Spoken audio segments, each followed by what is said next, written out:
Terrific. First off, thank you all very much for coming, both to the conference and for picking this session. It's a privilege to have an opportunity to speak with you.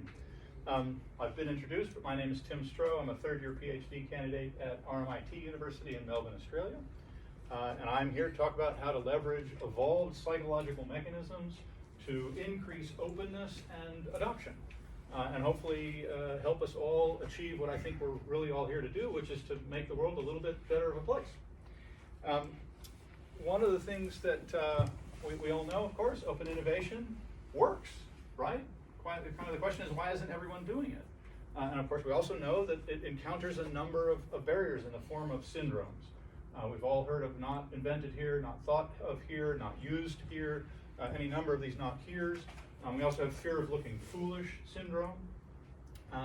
We also know that it benefits from a number of things. We know that at the team level, teams that have what's called psychological safety are more open. They absorb more information, they share more information. We've also, as was discussed this morning, educational diversity benefits open innovation. Now, interestingly enough, if I read that paper correctly, not experience diversity, just education diversity. Now, what's most intriguing about these things for me is that they are all cognitive responses. They are psychological responses to a set of conditions, and frankly, they're interesting. We're labeling them syndromes because they're not rational responses. If people were Vulcans and purely responded logically to a situation, they wouldn't care about looking foolish. They would objectively assess the situation and move on. Now, what's also intriguing for me is that if you look out at the world, irrationality is everywhere, right? It is literally everywhere. We have election deniers, we have science deniers, we have the Flat Earth Society, we have completely irrational decisions on an adoption front. Why would anyone spend $300,000 on a handbag? You could literally pay a crew of people, craftsmen, all of the materials for a year to make you your handbag, and it would cost less than $300,000, right? Now, for all of us, this is important because it's not just in the community as a whole. It's not just in businesses. It's not just in organizations. It's our peers, professional researchers, scientists, academics resist new science on a regular basis, right? One of my favorite examples, people might be familiar with Ignaz Semmelweis.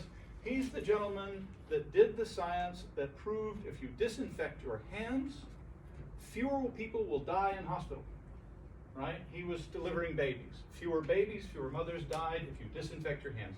Really simple concept. He was ostracized from the medical fraternity. And this isn't an old thing. Right now, current, if you don't know the story about bacteria, they won a Nobel Prize for it, fiercely resisted. Bacteria can't survive in the stomach acid, right? No, actually it can, it causes peptic ulcers, right? Resisted for a decade. Right now, the same kind of debate is going on about the cause of type 2 diabetes, right? There is robust empirical science that shows the mechanism that causes type 2 diabetes is not what is being taught in medical schools around the world, right? So these are our peers who are equally resisting this stuff. Now, what occurred to me is that if this irrationality is everywhere, right? If these irrational psychological responses are everywhere, there must be insights, there must be useful information that we can draw from everywhere. And that, of course, leads to the obvious question of, well, can we apply open innovation to open innovation research? Can we look at these different sources of information in some way more effectively, more efficiently? Okay, PhD candidate, constantly being told, narrow your focus, pick a smaller topic, right? Okay. Obviously a huge problem, right? Huge problem. So, 30 years as a practitioner innovating, I've got time in the military, I've got a number of startups, I've worked for a number of parties. Rather than follow that very sage advice, I did what a lot of entrepreneurs do, which is ignore that and beat my head against the brick wall. But it yielded some constructive things. What we did is we came up with a novel method, a novel approach to this situation. We took inspiration from the observation that every academic discipline, every area of expertise, every profession is a culture. Just exactly as any ethnic or geographic or socioeconomic culture is a culture, so too every academic discipline is a culture. They have their own language, they have their own terminology, they have their own rituals and methods, they have their own norms. And given that that was the case, we could use the tools that anthropologists and sociologists use, or in this case, linguistics, to look across all of these disciplines.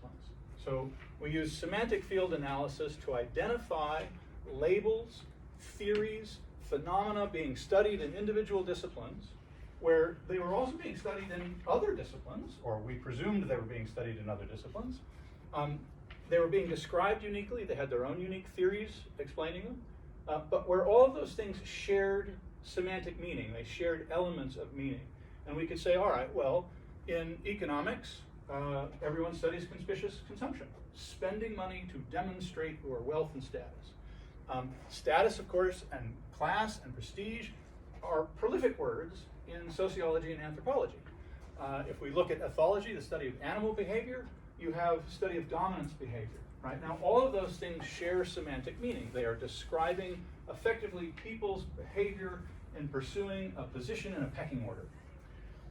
Now, that doesn't necessarily prove anything, except to say that, okay, there's a shared semantic field describing phenomena that may or may not be the same, but okay, it's interesting. What can we go, how do we take that further?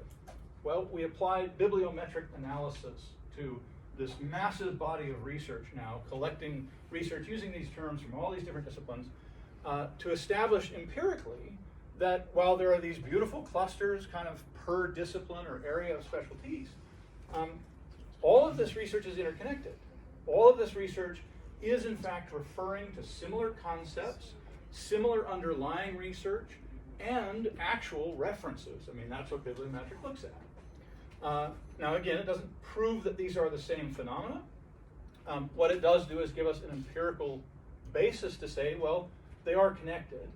And what it also does is it gave us a beautiful, like a Rosetta Stone, a map that we could use to efficiently produce nomological networks of evidence in support of more specific conclusions.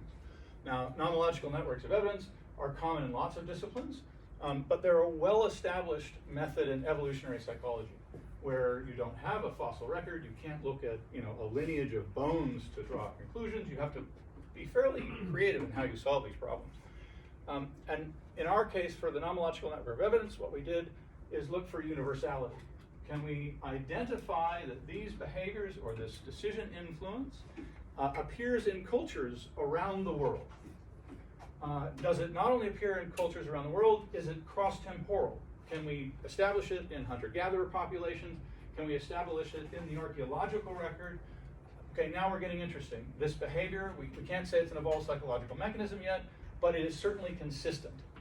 Can we establish generalizability, right? We've got this massive set of data that's now related. Can we look at this decision influence and find it in economics? Can we find it in social psychology? Is it representative in schoolyard behaviors? Is it in military science, right? If it is, we know that this influence is not just consistent and cross-cultural, it is generalizable. It is influencing decisions of all types, not just specific types. Then can we combine that with physical evidence? Can we find consistent hormone responses? Can we find neuroscience evidence showing that particular areas of the brain are consistently associated with this particular type of decision or these stimuli? And then last, can we establish that it was in fact evolutionary? Can we find phylogenetic research, cross-species research, where two or multiple species with a shared evolutionary lineage are all manifesting the same or a similar behavioral phenomenon, decision influence? Are there genetic studies, twin studies? Once you've got all of that together, you can say quite definitively, no, beyond a reasonable doubt, this is an evolved psychological mechanism, and that is what is influencing the decisions. Now, having done that, what did we find? Well, hugely important and starting to get to the practical value here. We are motivated to pursue and resist the loss of a variety of relative outcomes, right?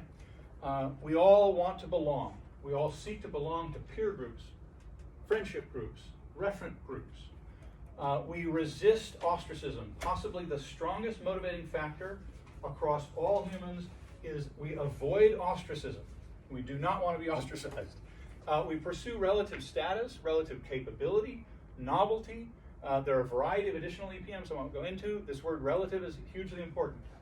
Unlike economic utility, unlike $1,332.32, which is always $1,332.32, no matter how many times you count it, relative status only exists relative to other people. If everyone has status, no one has status. You can only have status within the context of a reference group. So we've got to move on from this traditional neoclassical economic utility kind of model where you can quantify things into utils. Relative status, you cannot, right? Same with relative capability, novelty, right? A bowl of curry at a McDonald's in Detroit is a very novel thing. It is not novel at all in India or Malaysia, right? It is a relative reality. These are unique decision systems. Everyone would have heard you have a fast decision system and a slow conscious decision system. Yes, you do. Our ability to consciously reason is an evolved psychological mechanism. It is one of many. Our heuristic decision is one of many. Each of these EPMs is its own decision system. It has its own area in the brain, all influencing decisions. They can be all happening concurrently and competing with each other. And they're all unique forms of value, right? That's where this gets really valuable and interesting from an innovation standpoint. They can also be negative. Something can have a positive economic utility, you can get status from making the decision to adopt that thing, but you could be ostracized as a result and has a negative ostracism result.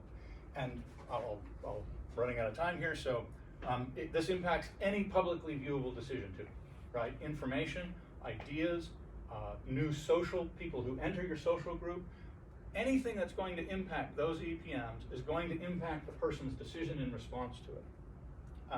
Critically, those EPMs explain these syndromes. Fear of looking foolish is, I'm afraid I'm going to lose status, right? That's all it is. Not invented here, same thing. I'm going to lose status if I bring this thing in, right? Or I might be ostracized for doing so. Now, what can we do about it? First and foremost, biggest thing we can do for all of our organizations. Right now we promote, I'll be really quick, we promote people who generate results. That rewards people for having the answer and producing results. What we really want to do is only promote people who learn, right? Proactively, consistently demonstrate that they learn and apply those learnings. They validate those learnings. They experiment. They share those learnings. This one can't be emphasized enough. If you only promote people who share what they know with others and who seek out new information to learn, right? You will by definition produce a team of people who are open to information from external sources and to innovation. And if last, they demonstrate authentic care for their peers and their colleagues. If they do those things, you will have psychological safety by default. You will be giving status to people, right? You will be leveraging the evolved psychological mechanisms rather than fighting it to do exactly the behaviors that you want to encourage. I'll wrap it up. Negative values I spoke to, hugely important. And consider a value profile, right? Don't look at a product or technology or a new idea or a piece of information and think, oh, well, this has a good economic utility, we should put this forward. Now, acknowledge that, it's important, but acknowledge all of these evolved psychological mechanisms. And with that, again, thank you for your time. Happy to take questions.